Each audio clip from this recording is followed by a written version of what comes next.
Welcome mga automotive. Ngayon dito tayo sa Rotorua. Ipapakita natin sa inyo. Ito yung geothermal lake na umuusok.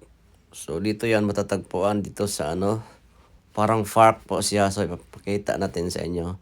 Pag gusto nyong puntahan at makita ng personal, so pwede nyo siyang bisitahin dito sa Rotorua. So nandito na tayo kaya isulit na natin yung paggagala. So nakita nyo yung usok dyan sa likod ko. Yan po ang geothermal lake. So marami po yan siya, maliliit na lake at saka umuusok siya. So 100 degrees Celsius yung niya, yung init.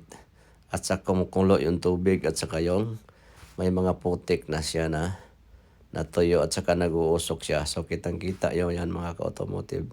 So ngayon samahan niyo pa ako sa ibang area. Papakita natin sa inyo kung saan yung iba pang umuusok na mga maliit na lake. So let's go mga ka-automotive. Itutur ko kayo dito sa park na to.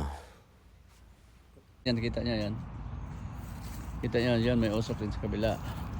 Marami ito mga ka-automotive dito sa Rotorua. Yan, may maliit din dito. Ito, tingnan natin itong sa gitna. Yan dyan, tingnan nyo, kita yung usok. Marami ito dito.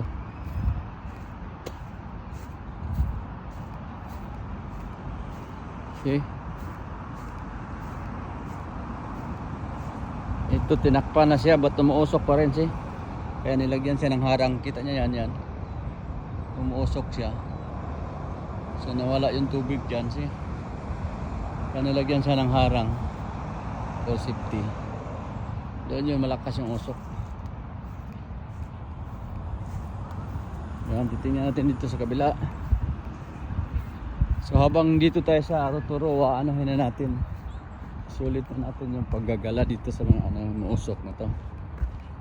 So pag gusto nyo makita na personal so puntahan nyo dito. So tingnan nyo. Yan, maraming dyan, maraming turista. Yan. Tingnan mo kumukulo. Tingnan mo siya. Yan, kumukulo yung tubig, ang init yan, no? Nakita nyo. Parang nilaga ang sinyo. Yan, kumukulo sa mga automotive. Yan, see? Parang ng volcano. Parang lava. See? Putik yan, tapos yan, no? Yan, tapos tingnan natin dito sa kabila. So, ito yung sinasabi nila na umuusok siya. Yan, medyo tuyo na siya, ba't umuusok pa rin. So, yan, daming mga turista na pumunta dito. Yan. So ito yung umuusok. Yan, see? Ito yung area, wag pumunta kayo dito. Sige, kitang-kita niya, usok yung ang init ng tubig mga ka-automotive, 100 degrees Celsius, kaya siya umuusok siya. Yan, siya. Yan, daming pumupunta dito. Yan, tingnan niya, 100 degrees. Grabe ang init. Okay, let's go sa other side. Sige, kitang-kita niyan, umuusok siya. Dito lang yan matatagpuan sa Rotorua. Okay? Yan, kita nyo parang may sunog dyan sa puno. But yan, tubig yan. Okay? Umuusok siya. See? At saka yung amoy niya iba. Yan. Iba yung amoy niya. See? Pag sigurado pupunta ka dyan, luto yung mo dyan. See?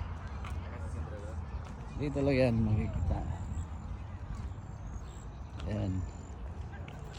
So dyan, tingnan, ipakita natin yung vicinity. Yan. Yung area. Yan. So mag-parking lang ka dyan sa tabing daan, pwede na.